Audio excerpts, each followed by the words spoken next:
안녕하세요. 윤석선입니다. 두 번째 시간인데 이번에는 어떤 그 동학의 역사성, 역사 이런 쪽에 좀 관심을 두고 있습니다. 그래서 이 동학이 한국 근대사의 중심에 서서 있었다는데 과연 그것은 왜 그런가? 그럼 어떻게 서 있는가 하는 문제를 좀 이번 시간엔 짚어볼까 합니다. 그래서 한국 근대사의 중심, 동학 이런 쪽으로 첫 번째 제목을 잡아봤습니다. 우리가 동학이라고 하면은 머리에 처음 떠올리는 것이 우리 그때 국민학교 때 동학란이라고 배웠어요. 동학란이 떠오르고 아울러서 전봉준 장군, 녹두 장군, 그 다음에는 동학혁명이 일어났던 동학에는 전라도, 그 다음에 좀 네 번째 정도로 최재우하고 전봉준하고는 어떤 관계지? 이렇게 말하는 사람도 없지 않아 있어요.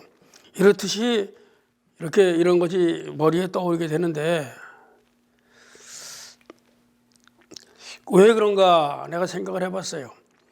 이것은 동학이 우리 역사의 그 얼굴을 내놓은 것이 구체적으로 드러낸 것이 1894년 잘 알려진 것이 갑오동학 농민혁명이기 때문에 그랬어요. 갑오동학 농민혁명을 선대해서 일으킨 전봉준과 그것을 옛날에는 동학난이라고 불렀죠. 그 다음에 전라도를 떠올려서 이렇게 동학난, 전봉준, 전라도 이렇게 생각을 하는 것이라고 생각합니다. 갑오동학 농민혁명이 지금은 공식적인 이름인데 사실은 저는 농민은 빼고 싶어요. 동학혁명이지 왜 농민이 꼭 들어가느냐. 농민이 아닌 사람들도 이 혁명에 참가를 했어요. 그건 기록에 다 나옵니다. 자료에. 근데 굳이 농민을 넣어야 되는 것은 왜 그런지 이것에 대해서는 좀 고려를 해야 될 것으로 생각을 합니다. 여하튼 현재 공식적인 이름은 농민혁명이에요. 갑오동학 농민혁명이다. 이렇게 공식적인 이름이 되겠습니다. 바로 이 갑오동학 농민혁명이 한국 근대사만이 아니고 동아시아 역사의 판도를 완전히 바꾸는 그런 커다란 사건이었어요. 다시 말해서 한국의 왕권 전제군주 시대 그때 있는 어떤 계급사회가 신분제도가 무너지기 시작을 했고 그러면서 어떤 그 신분사회를 탈피할 수 있는 새로운 시대를 여는 것이 바로 이 갑오동학 농민혁명이고 이 갑오동학 농민혁명으로 인해서 청일전쟁이 일어나지 않습니까? 그래서 청나라인 중국이 이 동북아 일대를 전부 장악하고 어떤 그 장자로서의 역할을 했는데 일본한테 바로 패망을 합니다. 일본한테 지지요. 그러므로 인해서 일본이 그 다음에 그 1894년에 일본한테 지고 1895년엔 타이완을 점령해버려요. 중국의 성을 점령해버리는 거죠. 그러면서 새로운 동북아의 맹주로서 일본이 등장을 하게 되는 거죠. 그러니까 중국 중심의 세계에서 일본 중심의 세계로 동북아가 바뀐다는 이 동아시아의 역사적 판도를 바꿔놓는 그러한 사건이 되기 때문에 매우 사람들한테 그렇게 각인이 되어 있는 거죠. 따라서 동학이라고 하면 우리는 갑오동학 농민혁명을 떠올리고 먼저 우리가 얘기한 것 같이 전봉준이라든가 이 혁명이 발발한 전라도 호남 지역을 떠오르게 됩니다. 그런 가운 이러한 그림을 이건 아마 백산에서의 그 기포를 그린 것 같은데 이러한 모습을 머릿속에 떠올리게 됩니다. 그러나 동학은 호남이라는 특정 지역에 국한이 돼가지고 나타난 것만은 절대 아닙니다. 동학은 주체는 동학혁명도 그랬어요. 19세기 삼남에 나오면 충청도, 전라도, 경상도인데 이 남쪽에는 삼남뿐이 아니라 이 북쪽의 황해도, 경상도, 한교도까지 이 전역에서 발발이 됐어요. 전역에 풍미했습니다. 그런 걸 우리는 한쪽만 생각을 하는 그런 우를 범하고 있다 이렇게 볼 수 있죠. 그런가 하면은 동학을 세세히 살펴본다면은 우리나라 전역이 이것이 전국적인 그런 사건으로 일어나게 되는 거죠. 따라서 동학이 처음 일어나는 것은 우리가 잘 알다시피 경상도, 오늘의 경상부터 경주죠. 이 경상도는 동학이 처음 꼽힌 그런 지역으로서의 의미를 지니고 그 뿌리를 지닌 그러한 지역으로서의 소중한 의미를 지니고 있습니다. 그래서 전라도만 아니라 경상도 역시 동학의 중요한 지역이라고 생각이 되는 거죠. 이거는 용담정 입구의 사진인데 바로 이게 경상도인 경상북도 경주 구미산 안에 있는 용담정입니다. 용담정의 모습이 이렇게 여기서 동학이 처음 창명이 됐습니다. 세상에 나왔어요. 그러니까 동학하면 근원이 경상도에 있다는 것을 우리는 생각하죠. 그런데 우리의 머릿속에는 동학혁명만 생각을 하기 때문에 전라도만 생각하는 그런 면이 없지 않아 있는 거죠. 이 조선조 조정에 의해서 수훈 대지사께서 체포가 되고 차명을 당합니다. 이게 1864년 3월 10일 날 대구 관덕정에서 차명을 당하시게 되죠.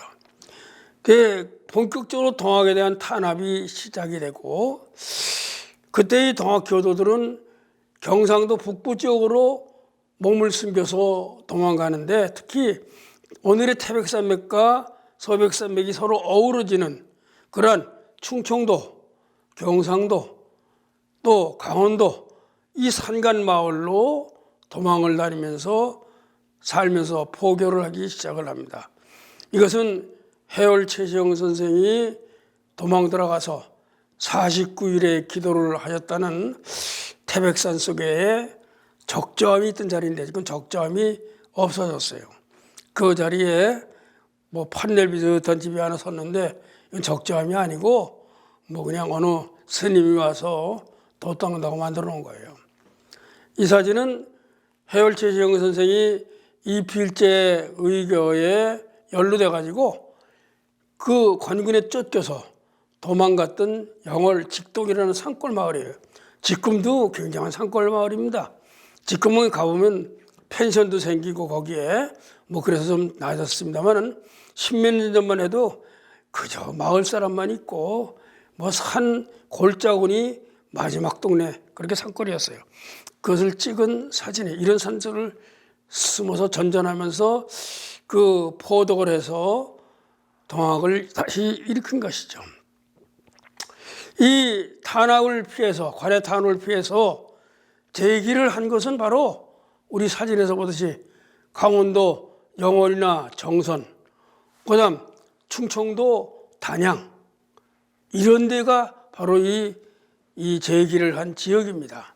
만약에 이 지역이 없었다면은 동학이 그렇게 전국에 퍼져서 많은 숫자를 가지고서 동학혁명을 일으킬 수 있었을까 생각해 봅니다. 그렇게 본다면 이 강원도라든가 충청도는 비밀 포교를 통해 가지고 무너진 동학의 교단을 다시 살려낸 매우 소중한 지역이다.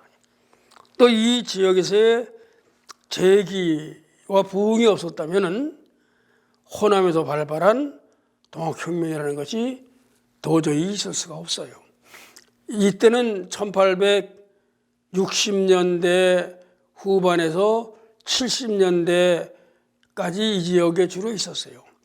그러다가 80년대에 들어서서 호남 지역으로 포독을 하기 시작했습니다.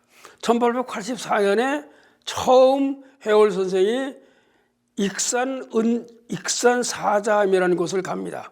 그러면서 호남 포독이 시작이 돼요. 그래서 호남과 호서 지역에 여러 뜻이 있는 사람들이 동학에 입도를 하기 시작하고 그들이 새로운 세상을 일으켜야 된다라는 의지를 가지고서 그 결집에 일어난 것이 1894년에 동학혁명이라는 거죠. 이렇게 따져본다면 경상도, 강원도, 충청도에서의 어떠한 그 포교운동이라든가 이런 것이 없었다면 호남서에 어떤 동학혁명은 있을 수가 없었다. 이렇게 말씀을 드릴 수가 있겠습니다. 이 교세를 아까 말씀드린 전라도로 펼치게 되고, 바로 이 전라도는 아다시피 곡창지대입니다. 곡창지대니까 수탈이 다른 데보다 더 심해요. 다시 말해서 이 곡창이 큰, 처음 전봉준이 그 기포를 한 고부가 굉장히 큰 땅인데, 군인데, 그래 군수예요. 옛날엔 주, 부, 군, 현, 읍, 그래서 주의 목사, 부의 부사, 군의 군수, 현의 현령과 현감, 이게 벼슬의 순서가 달라요. 정삼품에서부터 이 정사품, 오품까지 갑니다. 그렇게 차이가 있어요. 마을의 크기에 따라서. 그런데 고부는 군이었어요. 군수니까 굉장히 그래도 높은 지방관이죠. 그렇고 거기가 곡식이 많이 나기 때문에 그 타락한 시대에 고부 군수로 오려면요, 아닌 말로 뇌물을 숱하게 써야만이 옵니다. 그러니까 그 뇌물 숱하게 쓴 걸 다시 찾아내려면은 농민들을, 거기 있는 그 구민들을 들들들들 볶아서 하는 거예요. 그런 수탈이 제일 심했던 것이 호남 지역이죠. 왜? 땅이 넓고 곡식이 많이 나고 부자들이 많으니까 그랬던 거죠. 그러니까 거기서 발발해서 일어나는 것이 고부에서의 전봉준의 기포가 되겠습니다. 바로 이렇듯이 동학은 이 전라도에서 동학혁명이 발발을 하게 되었고, 그래서 이 전라도는 동학의 운동이 내적인 면에서 대사회적인 면으로 펼쳐지면서, 그러면서 역사의 전면에 부상한 지역으로서의 의미를 지닙니다. 그전에는 비밀 포교를 통해서 내적인 동학의 교단을 튼튼하게 크게 펼쳐나갔다면, 호남에 와서 대사회적으로 역사의 전면에 부각시키는 그러한 그 의미를 지니게 되겠다. 이렇게 말씀드릴 수가 있겠습니다. 이 충청도를 비롯한 전 지역은, 그런데 동학혁명이 그 총기포에 이르러서 이 전 지역이 일본군의 우수한 화기에 의해서 희생이 되고, 바로 이렇게 되자 해월 신사께서 충청도 옥천 청산에서 총기포명을 내리십니다. 이 총기포명은 관군과의 싸움이 아니라 일본군과의 싸움이 됩니다. 일본군과의 싸움이 된 역사적 배경은 여러분들이 잘 아다시피 전봉준, 손화중 이러한 그 호남의 동학군들이 전주성을 함락을 하게 돼요. 전주는 호남의 제1성입니다. 전주가 함락이 되니까 이내 머지않아 서울이 함락될 위험에 처한 겁니다. 전주에서 밀고 올라오면 서울까지 올라오게 되니까, 그러니까 서울에 있는 당시 권문세가들이 큰일 났다 싶은 거예요. 당시에 조선의 권력을 잡은 사람들은 민씨들이었어요. 민비였습니다. 민비가 그런 권력을 잡고 있었어요. 그래서 이 동학군을 물리쳐달라고 관군을 내려보내는 것이 아니라 청나라에다가 구원병을 청했어요. 근데 청나라하고 일본은 우리가 잘 아다시피 천진조약을 맺었습니다. 그래서 최소한의 군대만 냅두고 나중에 두 나라 중에 한 나라가 조선의 군대를 파병할 때는 상대국에게 꼭 알려주게 돼 있습니다. 그게 천진조약이에요. 그때 청나라에서 조선의 군대를 파견하면서 그 천진조약에 의해서 일본에 알려지게 됩니다. 우리가 군대를 조선에 넣게 되니까 그렇게 아쉬워. 일본은 호시탐탐 어떻게 하면 조선을 자기 손아귀에 잡을 수 있을까 노리고 있다가 옳다거나 기회다 하고 군대를 출병을 시켜요. 근데 청나라 군사들은 그래도 순진한 사람들입니다. 동학군이 전라도에서 일어났으니까 전라도와 가까운 아산으로 상정을 해요. 동학군을 상대하겠다고. 근데 일본군은 동학군 상대하는 게 문제가 아닙니다. 어떻게 하면 조선조 조정을 선하게 잡느냐가 문제입니다. 인천으로 상륙을 해요. 그래서 경복궁을 점령해 버립니다. 그러면서 친일 내각을 세워놓는 거죠. 그러면서 조선을 정복을 장악을 하게 되죠. 그러니까 동학군들이 볼 때는 이거 큰일 났거든요. 이 동학군들의 이 전주성 함락으로 해서 외국 군대가 우리나라로 들어왔으니까 이건 원하는 바가 아니에요. 외국 군대를 내보내야 되니까 이건 보국안민을 위해서 우리가 일어났는데 보국안민의 위태로운 일이 벌어졌으니까 우리가 물러나겠다. 그리고 관군과 화약을 합니다. 그래서 이면 전주화약이에요. 전주화약을 하면서 우리가 물러날 테니까 외국 군대를 내보내달라. 이게 조건이었어요. 그래서 12가지의 패정 개혁안을 내놓습니다. 이런 것을 고쳐달라. 이런 얘기죠. 무슨 잡세를 없애달라든가 양반과 상민의 차이를 없애달라든가 이 토지에 대해서 너무 한 사람이 전부 갖고 있는 그러한 그 제도를 없애달라든가 이런 12가지 패정개혁안을 내놓고 물러납니다. 물러나는데 이 전라도 일대가 동학군이 그동안에 올라오면서 관군과 싸우면서 승리하면서 올라왔기 때문에 전라도 일대가 행정 기능이 다 떨어져 버렸어요. 그래서 동학군들이 집강서를 세워가지고 관군과 함께 혹은 동학군 어떤 그 독자적으로 행정적인 조치를 해 나간 것이 집강서 운동이 되겠습니다. 그래서 우리 조정에서는 청나라와 일본군에게 대놓고 이제 동학군이 물러갔으니 군대를 우리나라에서 나가주세요. 근데 일본군이나 청나라가 나갈 리가 없어요. 어떻게 하면 조선을 자기네 손아귀에 넣느냐가 문제인데 나갈 리가 있습니까? 안 나갑니다. 그러면서 뭐라고 하면 일본은 우리 여기 와 있는 일본 사람들 거리민단을 보호해야 되니까 우리는 나갈 수가 없다. 지금 조선의 여러 가지 형편으로 봐서는 이 너무나 험악하게 돌아간다. 도저히 우리나라 이 국민들이 여기서 살 수가 없다. 그들을 보호해야 된다.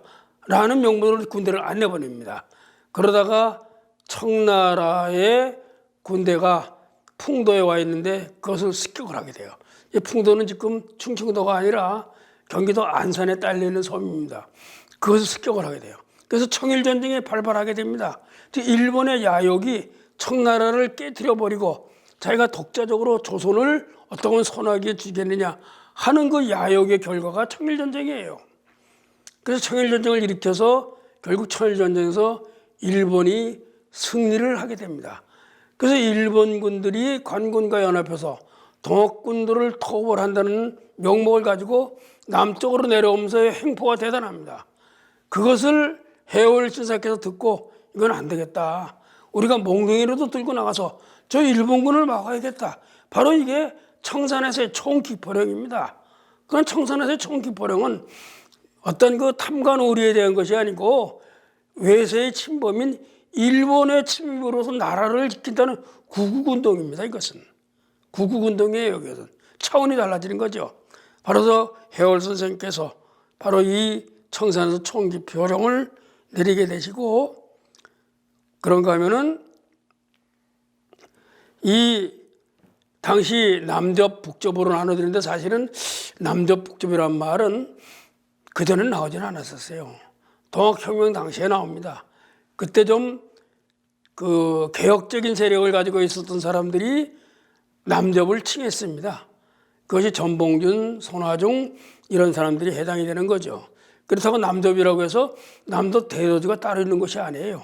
다 해월 신사의 제자들입니다. 그 중에서 좀 더 개혁적 성향을 가지고 있는 사람들이 남접을 칭했어요. 그래서 해월 선생이 당시 선병희 선생에게 전봉준과 서로 연합을 해가지고 이 일본 군대와 싸움을 해라, 전쟁을 해라 라고 명령을 내립니다. 그래서 그들과 전투를 벌였습니다마는 우금치 전투 이후에 지속적으로 피합니다.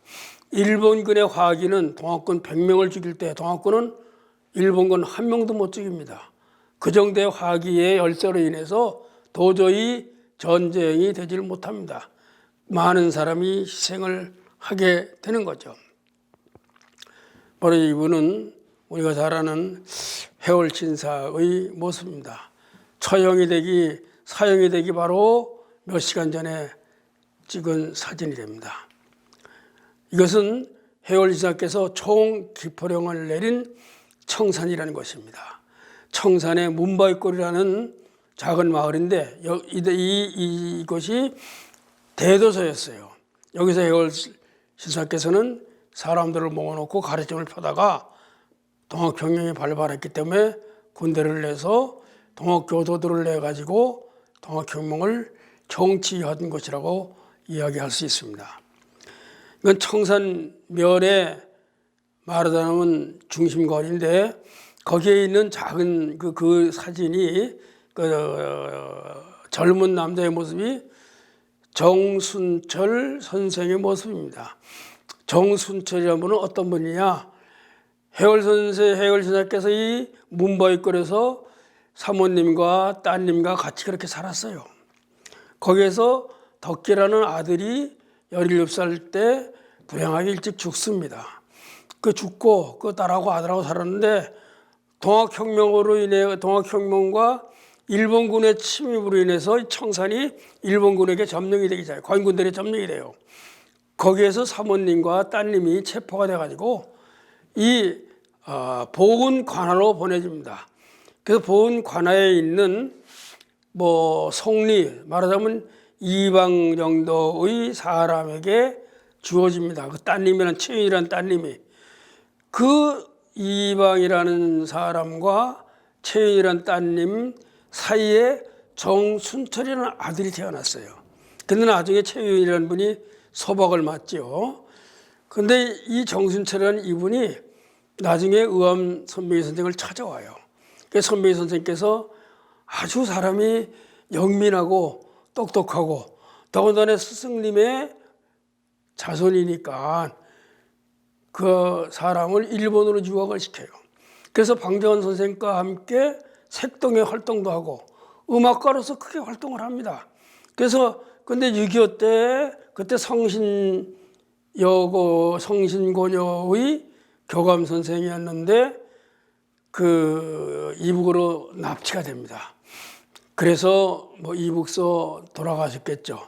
그때 남겨놓으신 그 노래들이 우리가 잘 아는 빛나는 졸업장을 타신 언니께 하는 그런 노래라든가 엄마 앞에서 짝짝꿍 아빠 앞에서 짝짝꿍 하는 동요가 전부 정순철 선생의 작곡이에요.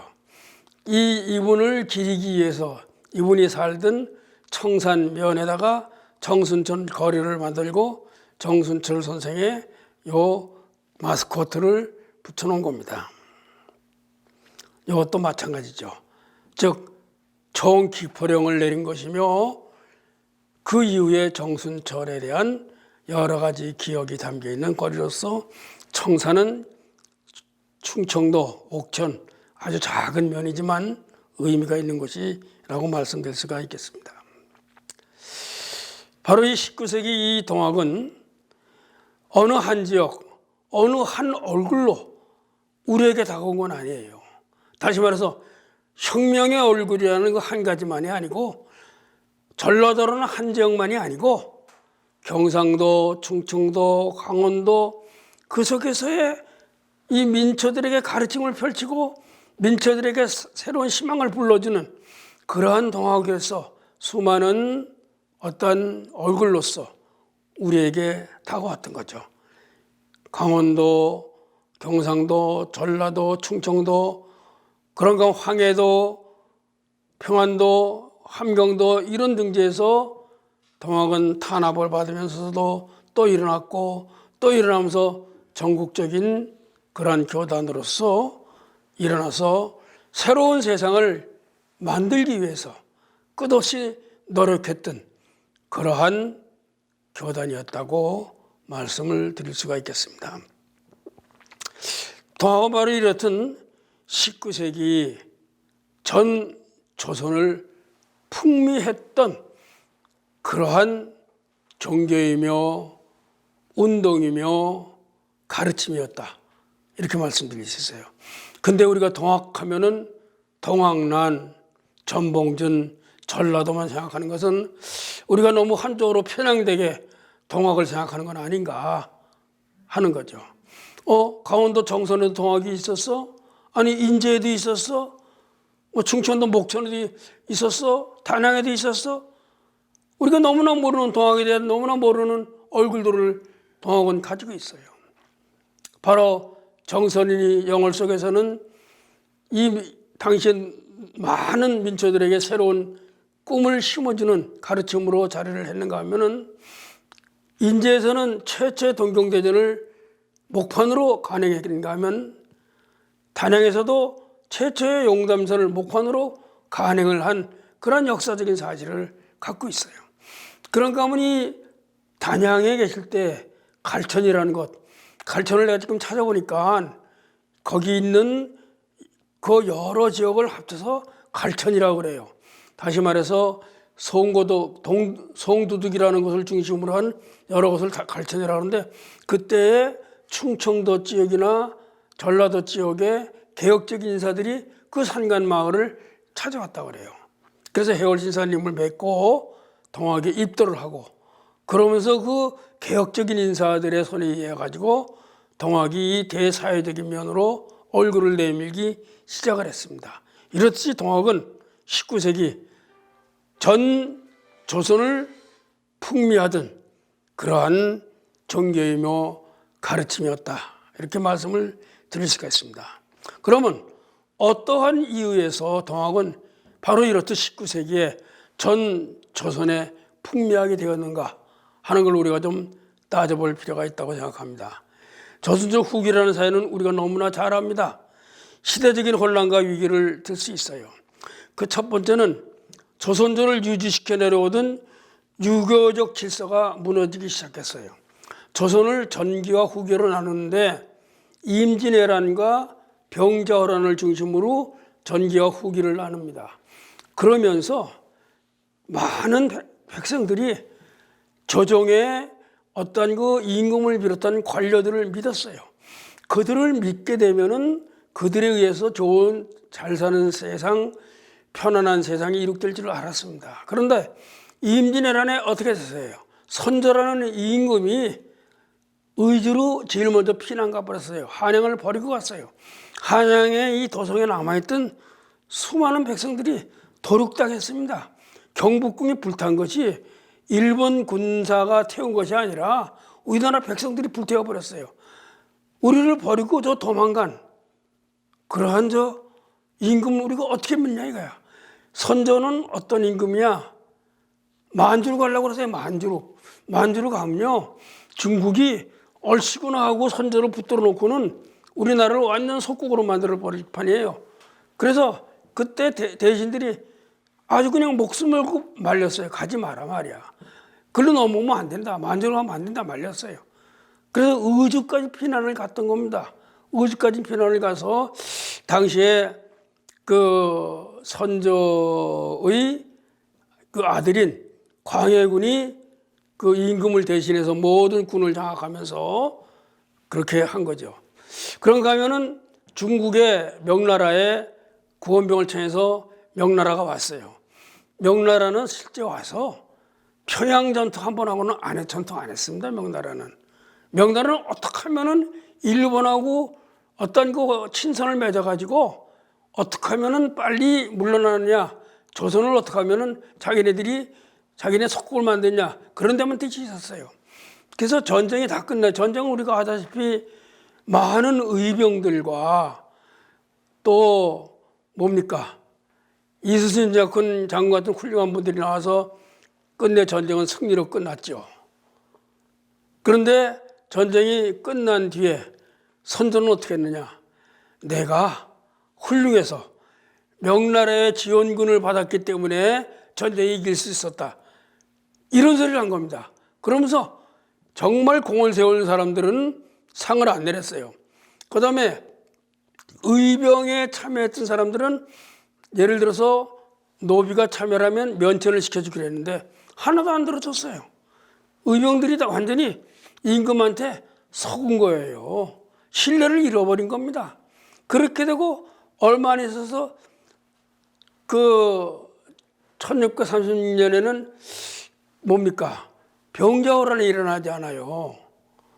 정묘호란, 병자호란이 한 9년을 상간으로 일어나게 되는데 병자호란은 우리나라 인조가 삼전도에서 청나라 황제한테 3번 구부리고 9번을 머리를 찢는 그러한 굴욕적인 항복을 하잖아요. 굴욕적인 항복을 하는 수치를 겪지 않습니까? 그렇게 되니까는 많은 백성들이 도저히 믿을 수가 없다. 임금과 주적을 믿을 수가 없다. 그러면서 양반들의 숫자는 늘어나고 양반들도 자꾸만 관직에 나갈 수 있는 길을 잃어버리게 되고 양반들도 상민으로 돌아서게 되고 이러면서 신분계급이 서서히 무너지기 시작합니다. 그러면 조선조를 유지시켜왔던 것은 신분제도인데 신분제도가 무너지기 시작하죠. 그런가 하면 유교적 이념을 가지고 조선을 세웠어요. 그런데 이 조선이 바로 이 청나라나 외국인 일본에게 그렇게 무릎을 꿇는 걸 봐서는 유교적 이념이 별로 신통치 않다는 것을 많은 백성들은 깨닫게 됩니다. 유교적 이념이 무너지게 되죠. 그럼 이념이 무너지면은 새로운 이념이 나타나서 새로운 이념으로 무장이 돼야 되는데 아직 새로운 이념이 나타나질 않았어요.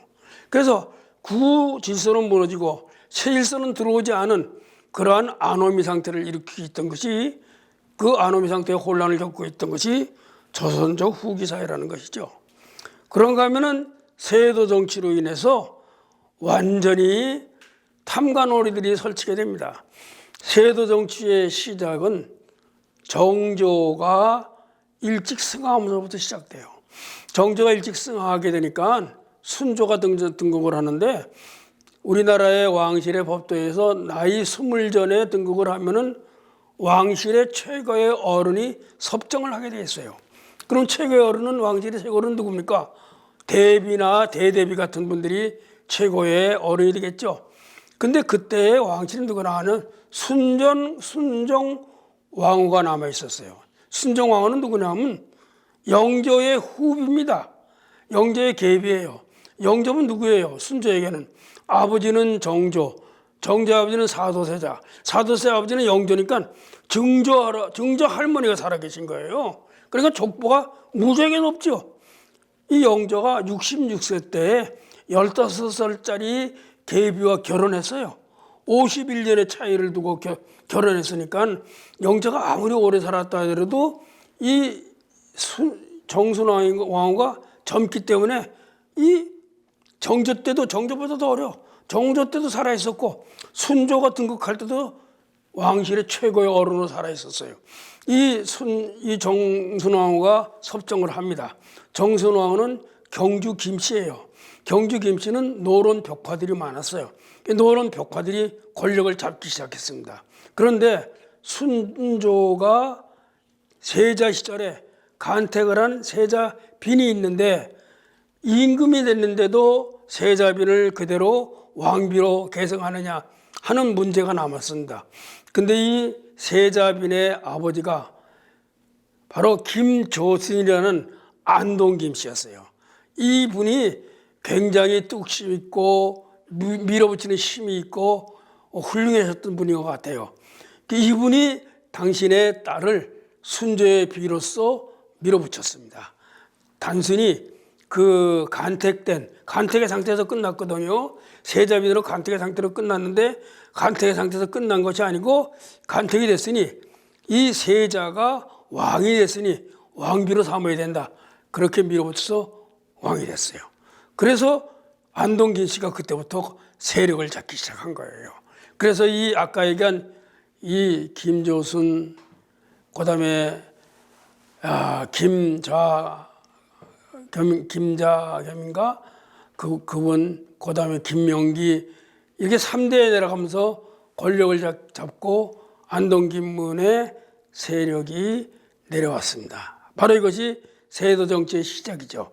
이 세도 정치로 인해서 삼정이 문란해서, 삼정은 이 세금 정책인데 전정, 그다음 환정, 군정, 즉 논을 딱 봐서 표본이 되는 논을 딱 조사를 해서 여기서 쌀이 몇 섬이 나니까 여기다 세금을 몇 섬을 매겨야 됐다. 이게 전쟁이에요.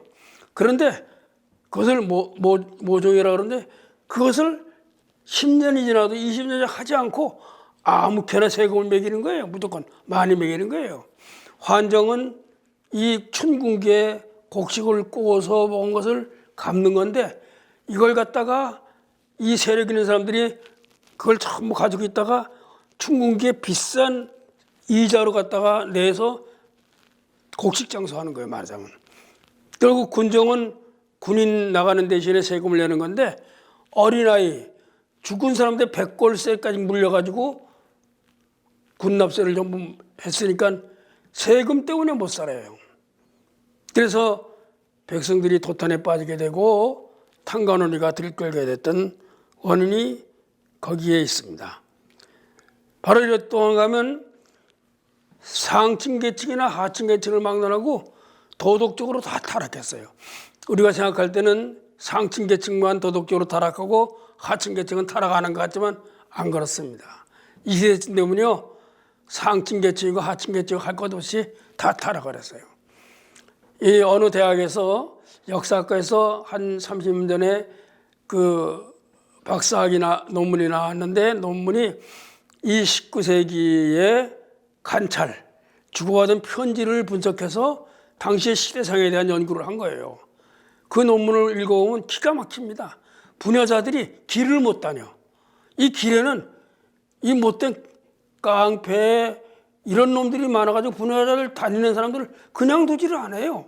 그러면 그 못된 짓 하는 사람들이 양반도 있지만은 대부분이 양반이 아닌 상민들도 그 짓을 했다는 거죠.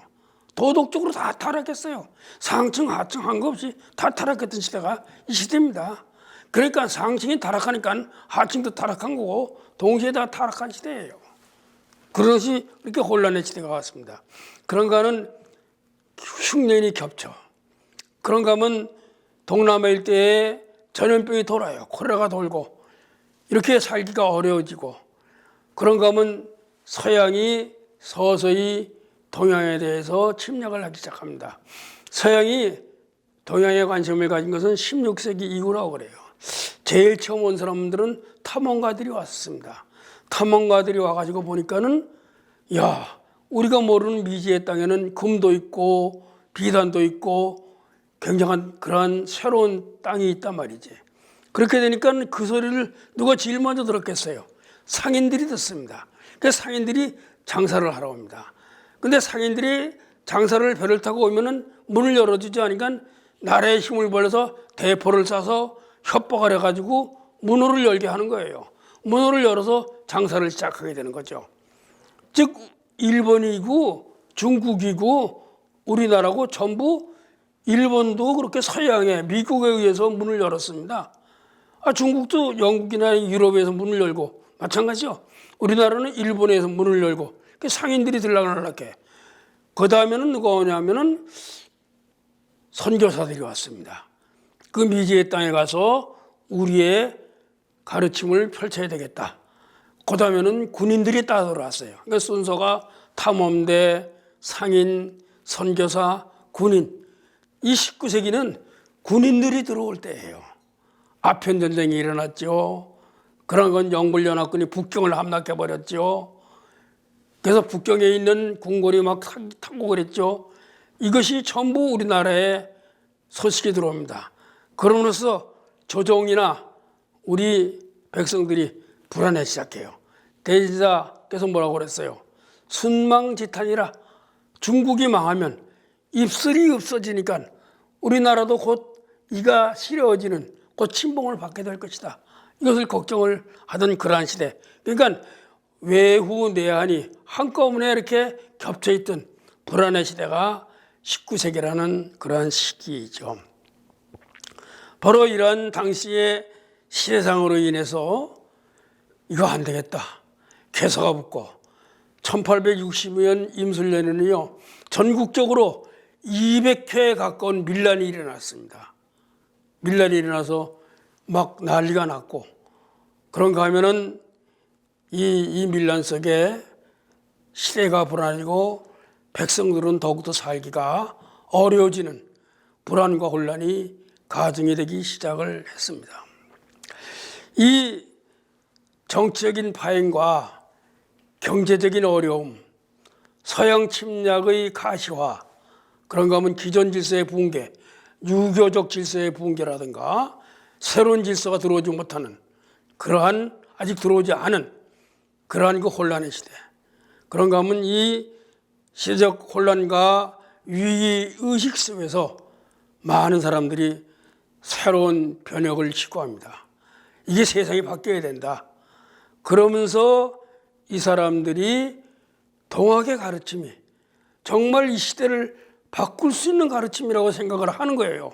그 시대에 수훈대진사나 해월신사께서 몸으로 실천하면서 가르침을 폈기 때문에 그 가르침을 보고는 이 가르침이야말로 오늘의 이 어려움을 극복할 수 있는 가르침이라고 생각하고는 찾아옵니다. 먼저 번에 아까도 말씀드렸습니다만 충청도 단양 갈천이라는 곳에 해월신사께서 가 계신데 호서와 호남에 이러한 개혁적 인사들이 수없이 찾아오게 되는 거예요. 수없이 찾아오게 되고 그러면서 동학에 입도를 하고 바로 그 뒤를 위해서 대사회적인 면으로 동학이 전면에 부각하게 되고 드러나게 되는 계기를 이룩하게 되는 겁니다. 의암성사께서도 이 시기에 입도를 하셨어요. 1882년에 입도를 하셨으니까 이 비슷한 시기에 입도를 하신 것이라고 생각이 됩니다. 그 전에 구암 김연국도 입도를 했고 그 이후에 그 호서나 호남의 인사들이 많이 입도를 했던 것 같습니다. 이로써 동학은 19세기 바로 이 중엽에 등장해서 후반에 이르기까지 조선조 이 전 지역에 풍미를 했을 뿐만 아니라 한국 근대사의 중요한 획을 긋는 그러한 집단으로서 자리하게 됐던 거예요. 이 동학은 어찌 본다면은 이 타락한 보수 봉건적 세력을 물리치기 위해서 일어났는데 또 외세가 침범을 해요. 그러니까 외세를 막아야 된다고 또 해월신사에서 일어났어요. 그러면 바로 이 당시 우리나라의 조선의 근대로 넘어가는 시기는 타락한 봉건적 세력과 외세의 침입을 동시에 막았으면 우리는 일제의 침탈에서부터 벗어날 수 있었어요. 식민지의 뼈아픈 삶을 살지 않았을 겁니다. 바로 그것을 동학은 간파하고 두 가지를 다 막으려고 일어났던 거예요. 근데 보수적 유생들과 일제의 간악함 속에서 동학군들이 전부 선멸을 하게 되고 동학혁명이 실패를 하게 되죠. 그럼으로써 우리나라가 그 이후에 일제로 침탈을 받고 일본으로 뼈아픈 그러한 강제 병합을 당하는 그런 아픔을 당하게 된 결과를 가져온 겁니다. 만약에 그때 동학혁명이 성공을 했다면 보수 세력을 잘 다시 말해서 그 타락한 그러한 내적인 것을 평정하고 바깥으로 일본의 침략을 온건히 막는 그와 같은 세력으로서 동학이 자리를 했었다면 우리는 일제로부터의 30년의 뼈아픈 그러한 경험을 하지 않았을 겁니다. 바로 이 동학은 이와 같이 한국 근세사에 매우 중요한 획을 그으면서 우리에게 자리하게 되었던 겁니다.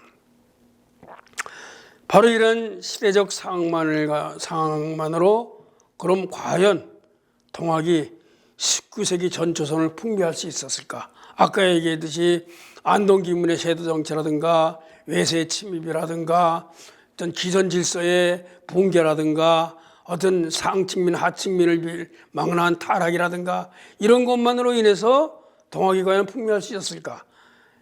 결코 그렇지는 않다고 저는 생각을 합니다. 당시의 시대적 상황은 필요 조건이었어요. 필수 조건이었습니다. 그것은 그런 조건이었기 때문에 동학이 자리하고 일어날 수 있었어요. 그렇지만 수훈 대신사에서 동학이 창명되었다는 것은 이건 충분 조건이에요. 만약에 대신사가 동학을 창명하지 않았다면은 이거는 안 됐어요. 이 두 가지의 조건이 다 맞아들었기 때문이라고 생각해요. 그러면 동학은 어떠한 면에서 바로 이렇듯 사람들을 모아들게 했는가? 그런가 하면 또 새로운 지평을 열어갈 수 있었는가 생각을 해볼 수가 있습니다. 동학의 어떠한 면인가를 우리는 이 자리에서 한번 따져봐야 된다 생각을 합니다. 첫째, 동학을 창명한 수은대진사의 시대 인식이 바로 주요했기 때문에 사람들이 모여들 수 있었을 겁니다. 두 번째는 동학의 가르침인 시천주 때문에 그렇다고 해요. 시천주, 하늘을 모셨다는 시천주가 바로 많은 사람들에게 대단히 크게 아필할 수 있었다고 저는 생각을 합니다. 수은대신사의 시대에는 어땠느냐? 이 수은대신사가 시대를 바라보던 모습은 어땠느냐?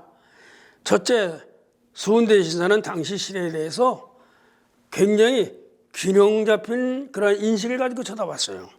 특히 새로운 힘으로 들어오는 서양에 대해서 굉장히 균형 잡힌 그리고 사려 깊은 태도로서 이 서양에 대처를 하셨던 겁니다. 그것이 대신사의 남다른 점이라고 저는 생각을 합니다.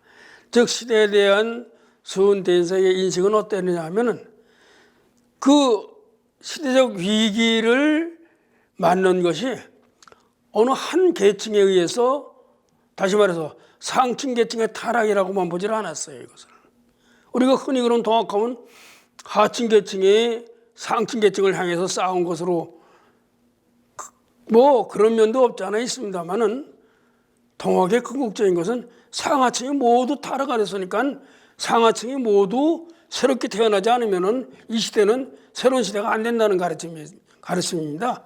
하층 계층은 뭐 굉장히 깨끗했고 상층 계층만 타락했다. 이건 아닙니다. 근데 대신사께서 역시 똑같이 상층 계층만 잘못한 게 아니다. 상하층 모두 아우른 총체적인 타락이고 총체적인 위기다. 이 따라서 상하층을 망라하고 모든 사람들이 각자 위심에 처해서 오늘 우리가 위기를 맞이하고 있다.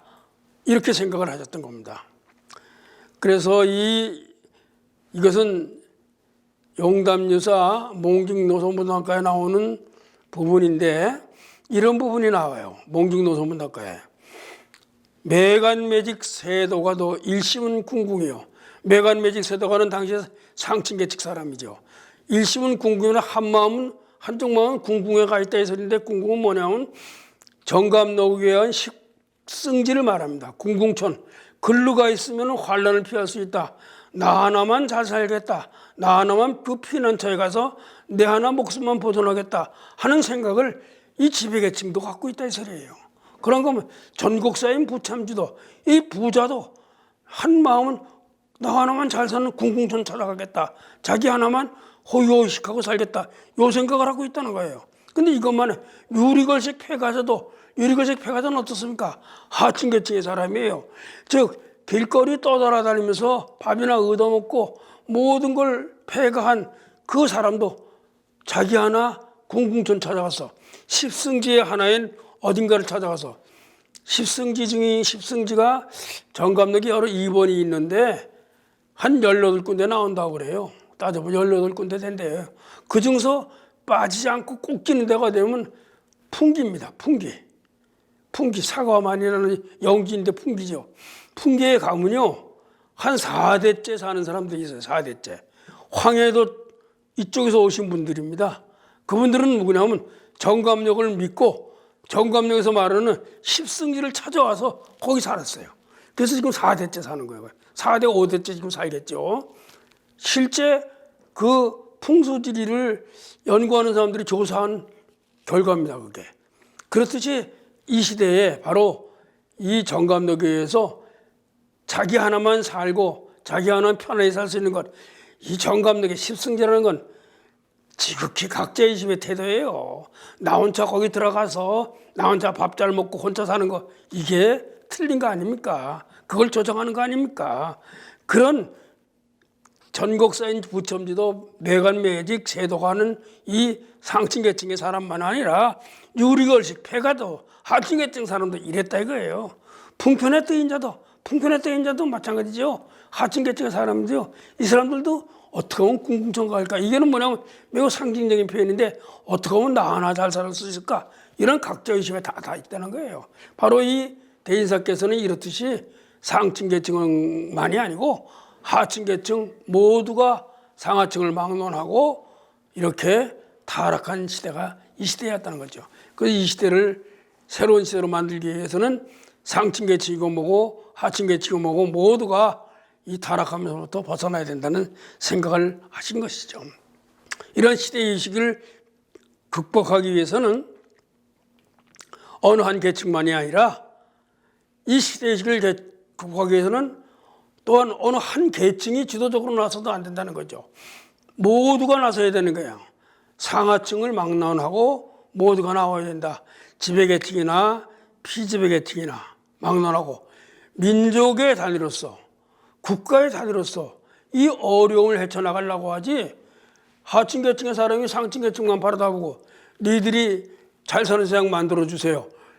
이렇게 해서는 이 시대는 안 된다 이거예요. 그런 거면 하층계층에 보고 니들이 일 열심히 해서 경제를 부흥시켜야지 이렇게 해서도 안 된다 이거예요. 모두가 협력해서 국가의 단위로 민족의 단위로 상하층이 다서 어울려서 이 어려움을 극복해 나가야 된다고 얘기하시는 분이 수은 대신사의 생각입니다. 바로 이게 시대에 대한 균형 잡힌 생각이라는 것이죠. 그래서 당시 들어오는 서양에 대한 인식도 역시 수은 선생은 남달랐습니다. 서양에 대한 인식이 가장 큰 폐단이 이분법적인 것이었어요. 다시 말해서 공소파냐, 서양을 공격하는 파냐, 학자들 중에 신서파냐, 서양을 믿느냐 이렇게 나누어서 입장에 서는 거예요. 오늘날 우리 시대가 진보냐 보수냐 나눠놓고 서 있는 게 문제예요 이게. 그래서 한쪽에 자기를 모든 걸 열어놓고 보수면은 무조건 따르고 진보면은 무조건 따르는 이게 이게 문제가 되는 겁니다. 바로 이렇게 이분법적으로 나눠놓고 나를 어느 한쪽에다 매몰시켜 놓은 거예요. 이런 것은 이 시대도 똑같았어요. 공소파냐 신서파냐 나눠놓고 딱 거기다 한쪽에 그것만 그 입장만 고집을 했다는 거죠. 근데 수은 대사께서는 그러한 것을 안 하시고 균형감 있는 그러한 태도를 이를 뛰어넘는 태도를 보여주셨습니다. 이 서양이라는 이질 문화가 우리나라에 처음 들어오게 되니까 반응이 대체로 두 가지였어요. 사실 우리가 이질적에 들어오면요 우리의 내면에는 두 가지가 생깁니다. 하나는 뭐냐면 거부감이 먼저 생깁니다. 그런가 하면 호기심 이 또한 생깁니다. 거부감과 호기심은 어떻게 본다면 양면 같은 겁니다.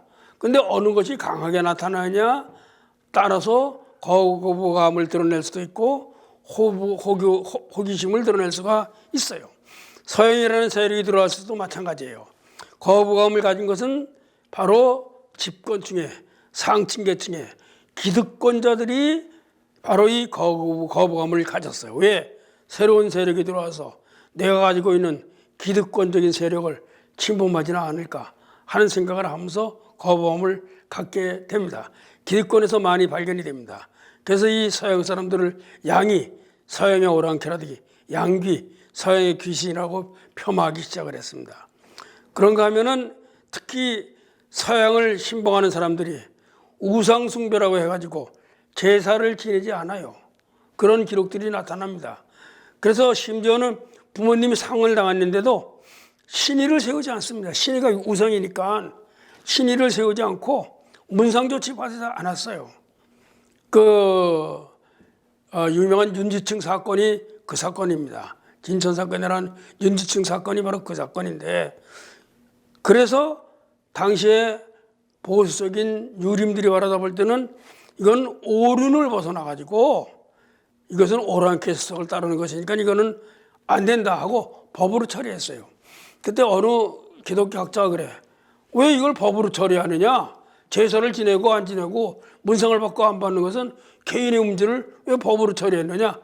그건 잘못한 거다. 이렇게 비판하는 기독교 학자도 없지 않아 있었습니다. 그러나 이것은 법으로 처리한 것이 당시로서는 맞아요. 왜? 유교가 국시였기 때문에 그렇습니다. 그것은 국가의 기본적인 원칙을 무시하고 어겼기 때문에 국법으로 다스린다는 것은 그 당시로서는 맞습니다. 그렇지만 바로 이런 문제로 인해서 오랑캐 풍습을 지닌 것이라고 비판을 하게 됩니다. 그럼 호기심을 가지고 있는 부류는 어떤 사람들이냐? 대체적으로 진취적인 생각을 가졌지만은 소외된 계층의 사람들에게서 발견될 수가 있어요.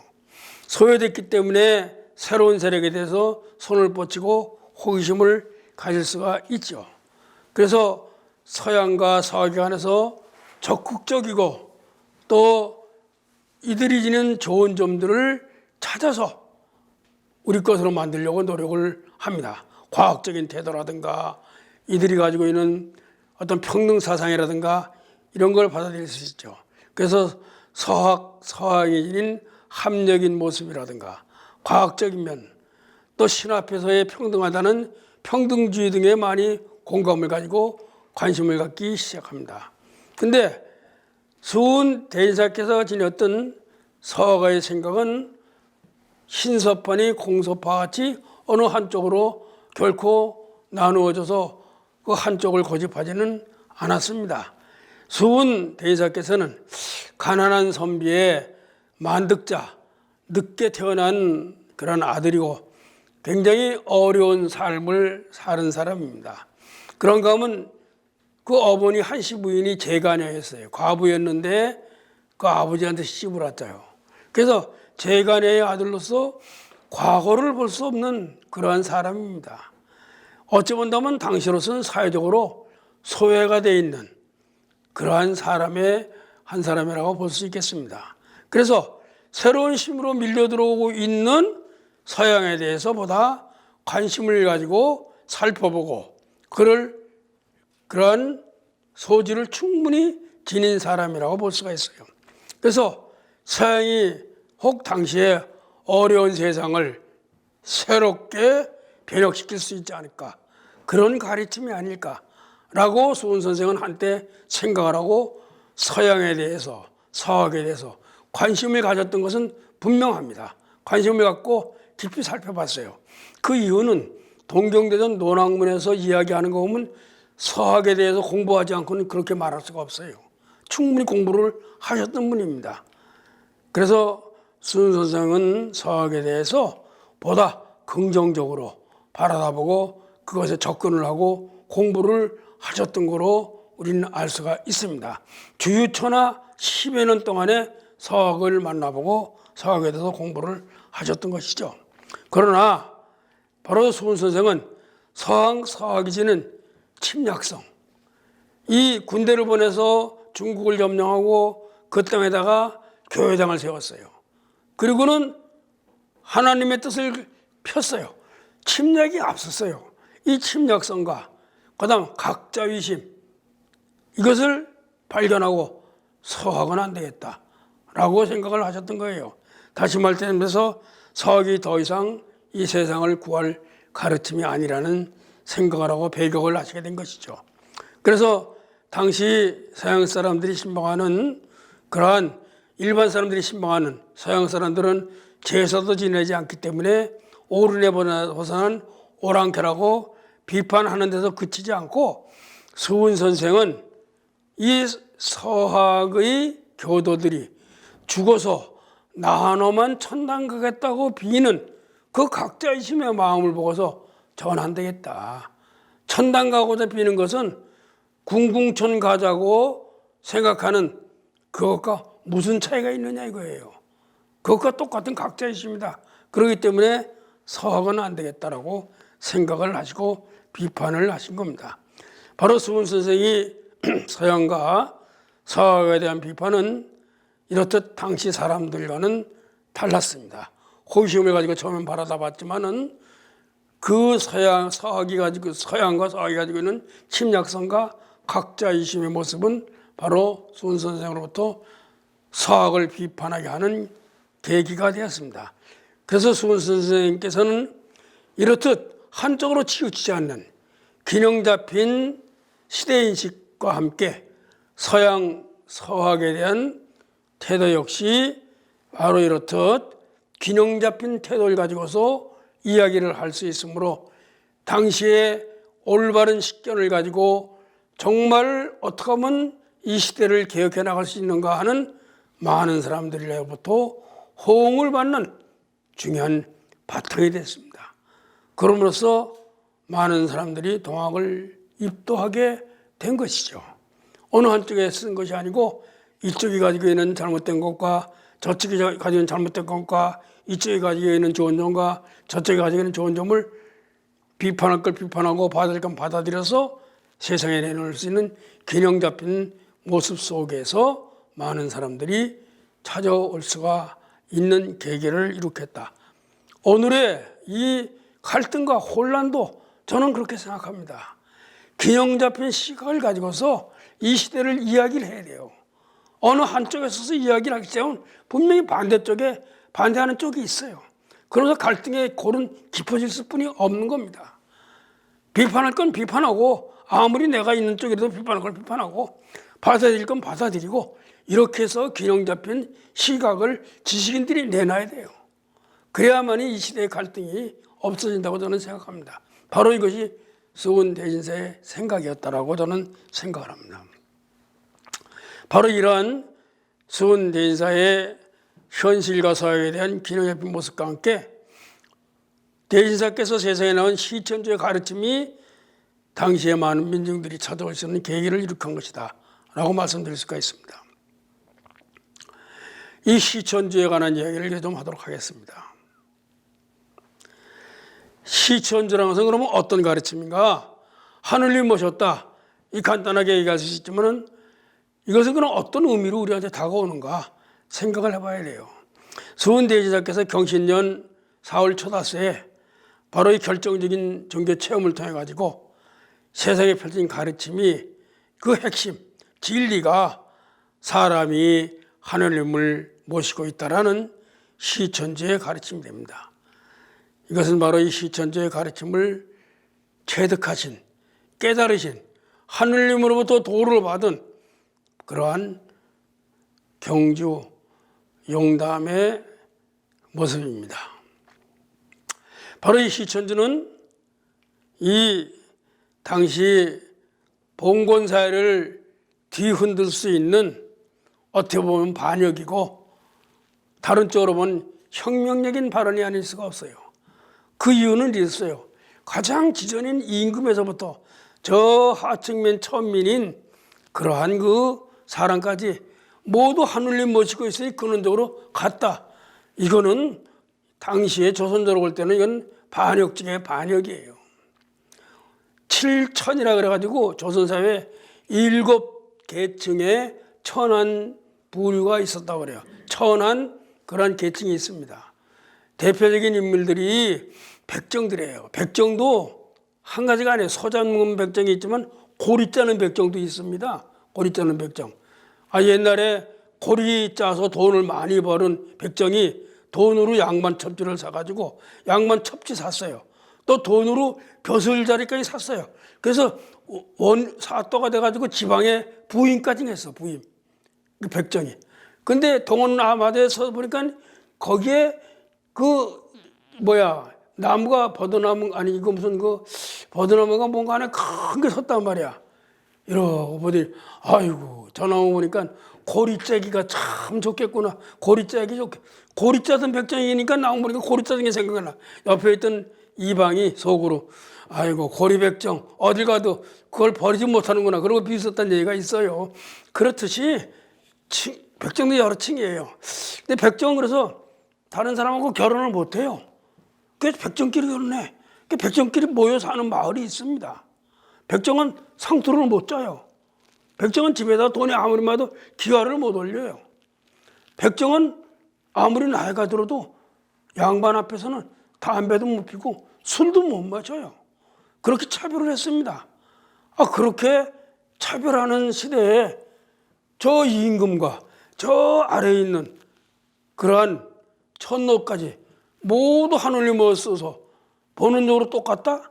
이건 참 큰일 날 일이죠.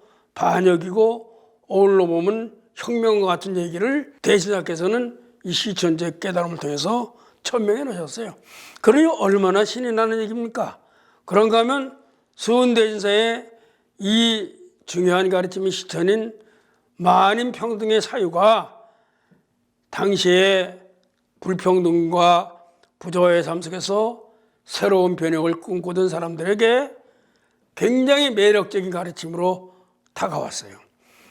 한참 그 개화의 바람을 타고 신분사회가 없어질 때예요. 어떤 사람이 가가지고 부둣간에 가서, 부둣간은 백정이니까 아주 천밀 중에 천밀이잖아요. 야 이놈 고기 한 건 썰어. 그랬더니 고기를 배서 이제 줬어요. 돈 주고 사가는 거죠. 그랬더니 그 다음 사람이 와가지고 김서방 고기 한 것만 줘. 그랬더니 썰어주는데 보니까 먼저 사람보다 배나 더 주거든. 그러니까 먼저 사람이 화가 났어. 야 돈은 똑같이 냈는데 왜 고기가 달라? 그랬더니 김서방이 자른 고기하고요 야이놈이 자른 고기는 다릅니다. 당신은 내가 야이놈 그래서 나 야이놈이 자르고 김서방이 자른 건 다릅니다. 뭐 그런 정도의 그 어떤 갈등을, 그 새로운 시대를 맞이하기 위해서 갈등이 있었겠죠. 그렇듯이 이 속에서는 너나 나나 똑같은 사람인데 하는 꿈틀거림이 있었는데 시천지의 가르침은 바로 이들에게 매우 매력적인 것으로 다가올 수뿐이 없었던 것이죠. 이 동학을 탄압하기 위해서 유생들이 돌린 통문에 보면 이런 말들이 나와요. 동학도들은 하나같이 귀천에 차등을 두지 않고, 귀천에 차등을 안 두는 게 지금은 훌륭한 말이지만 옛날에는 그게 흉거리였어요. 그래서 백정과 술장수도 모이고, 어떻게 백정하고 술장수하고 같이 상민들이 같이 있느냐 말이죠. 그걸 꺼리지 않았어요. 동학교도들이. 남녀가 뒤섞여서 호러머니 호러미가 찾아온다. 이게 흉거리였습니다.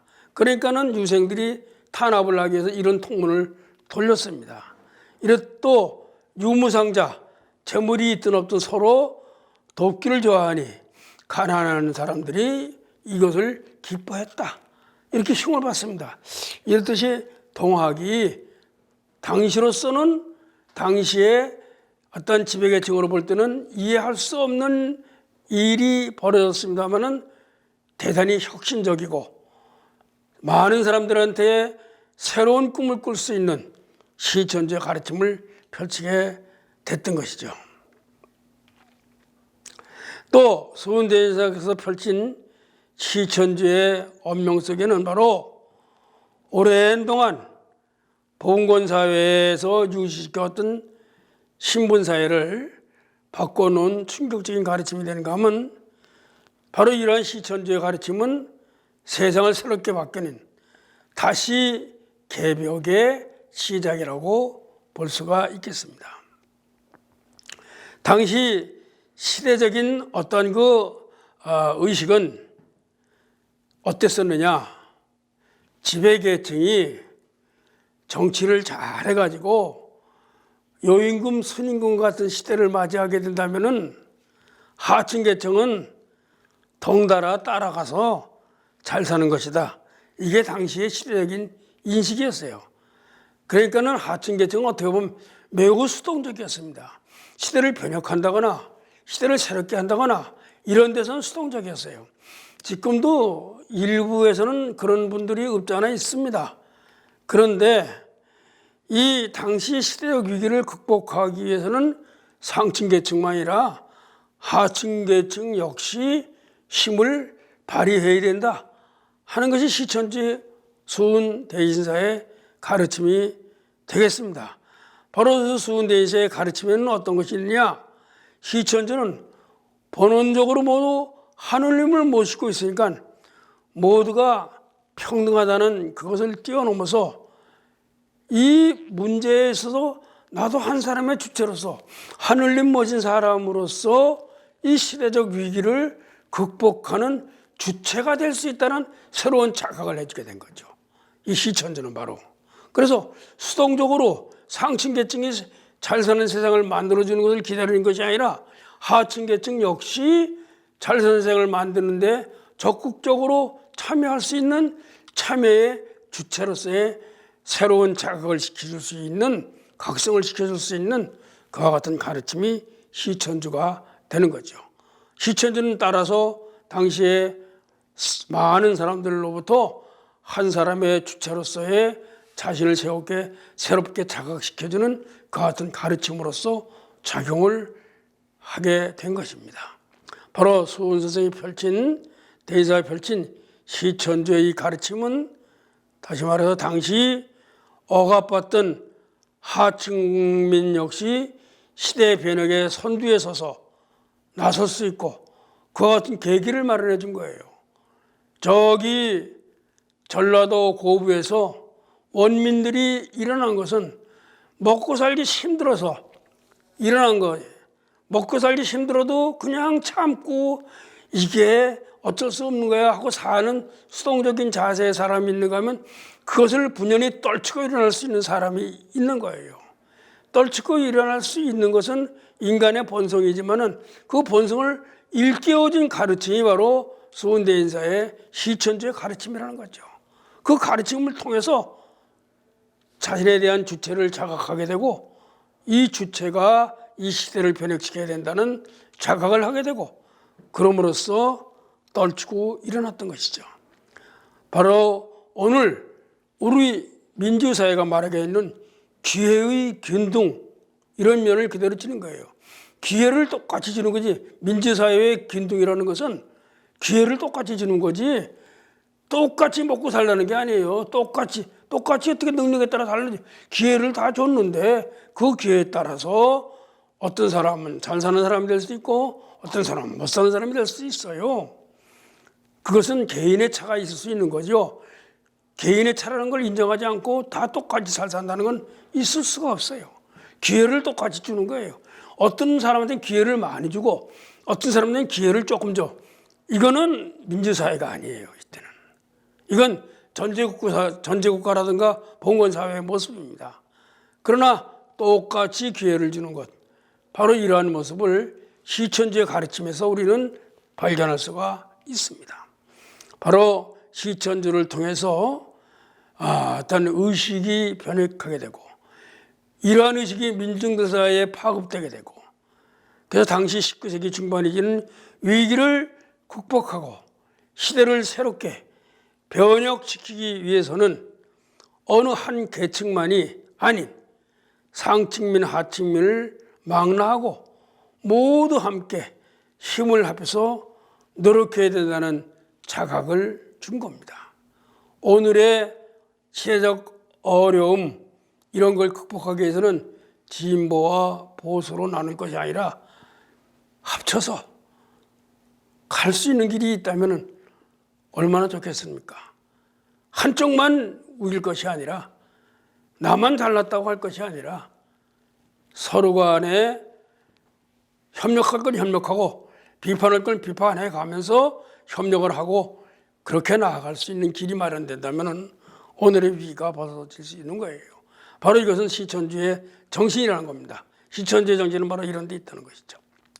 따라서 이러한 대신사의 가르침에 동조하는 많은 사람들이 바로 동학에 입도를 하게 되었고 동학 교문에서 다만 하층민만이 아니라 시대의 개혁을 요구하는 지식인들만이 나왔어요. 거기서 경문이 나가고 통문들이 나가고 하는 것을 당시 모두 당시 통용되던 그러한 한문의 글로 전부 지어서 써서 보냈어요. 지식인이 아니면 도저히 쓸 수가 없어요. 임금한테 상소까지 올리잖아요. 광화문에서. 그걸 전부 동학 교도들이 쓴 거예요. 지식인들이 여기에 이렇게 많이 모여들었다는 것이죠. 어윤중이라는 안핵사가 보훈치회에 동학교도들을 만나러 왔어요. 거기에 올린 보고서에 보면 그래요.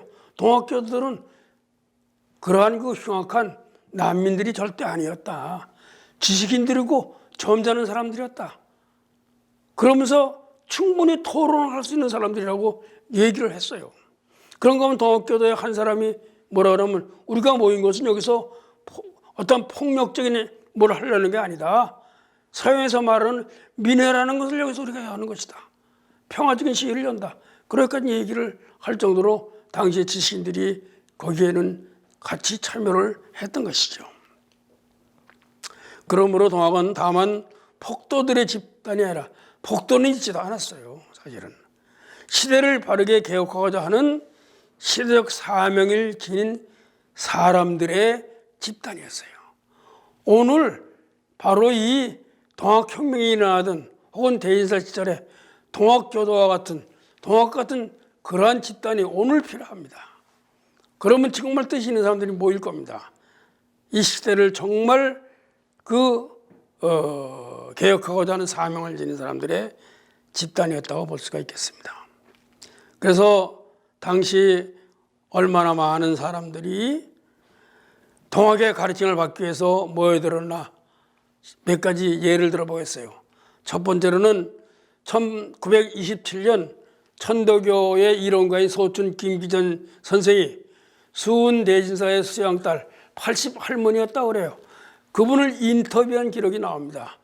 수은대진사의 가르침을 받기 위해서 용담 그 산골로 찾아온 사람들이 얼마나 많은지 장터같이 길이 복석복석했다고 그래요.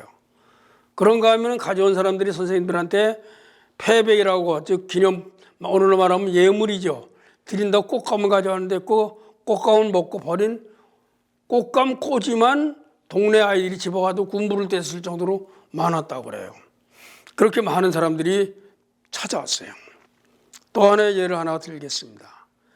선전관 정은구가 수은대진사를 체포하기 위해서 임금의 명을 받았어요. 임금의 명을 대궐에서 받지 않겠어요? 받으면 그때 못 피고 대궐을 나와서 그걸 열어봅니다. 열어보니까는 너는 경제에서 가서 채복수를 잡아라 이렇게 받은 거예요.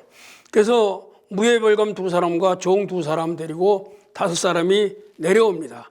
내려오면서 문경 충주 쪽에서 문경 조령 세제를 넘어서 오니까 경상도로 들어섰는데 밤중에 집집마다 지기금지원이 되가 하는 소리가 그냥 동네마다 울려요. 그걸 보고는 동학이 정말 많이 퍼졌구나 라는 선전관 정은구가 장계에 올린 글 속에 나옵니다. 그 정도로 많은 사람들이 동학교도들이 나왔어요. 그러면 19세기 전 조선을 풍미했던 동학은 그래서 교조 신원운동을 통해서 척양, 척열을 주창하였고 그런가 하면은 갑오 동학 농민혁명을 통해서 봉건의 억압과 외세와의 투쟁을 통해서 보국 안민의 길을 걸어갈 수가 있었던 것입니다. 20세기에 들어서서는 동학의 이름을 천도교로 대거천하했고 이후에도 갑진개화운동, 아직 이것은 대거천하기 전입니다. 1904년이니까 갑진개화운동, 단발흑이라 상투를 짜리고 옷을 물감 들인 옷을 입어야 된다. 이거는 새로운 생활의 개혁이었습니다. 새로운 생활의 개혁이며 동시에 의식의 개혁이었어요. 이게 갑진개화운동입니다. 그런가 하면 3.1 독립운동, 그런가 하면 문화운동, 그 이후에 신간의 운동, 60만세 운동 이런 식의 끝없는 독립투쟁을 해나갔던 것이 바로 이 동학 천도교의 길이었다. 이렇게 말씀을 드릴 수가 있겠습니다. 바로 이 한국 근대사에 있어서 이 중심에 서서 동학 천도교는 한국의 근대사를 바로 이렇듯 이끌어 왔던 겁니다. 이러한 위대한 가르침이 오늘은 참으로 많이 쇠퇴했습니다. 오늘의 시대가 이렇게 어려운 것도 이들을 모두 어려움을 끌어안을 수 있는 커다란 그릇인 동학천도교가 쇠퇴해 있기 때문이 아닌가. 다시 동학의 그 정신이 일어나서 모두를 끌어안아서 오늘로 말하는 진보와 보수, 이들이 가지고 있는 좋은 점과 나쁜 점을 모두 끌어안을 수 있는 큰 가슴의 동학천도교로 다시 꼽히기를 기대합니다. 오늘의 강의를 마치겠습니다. 고맙습니다.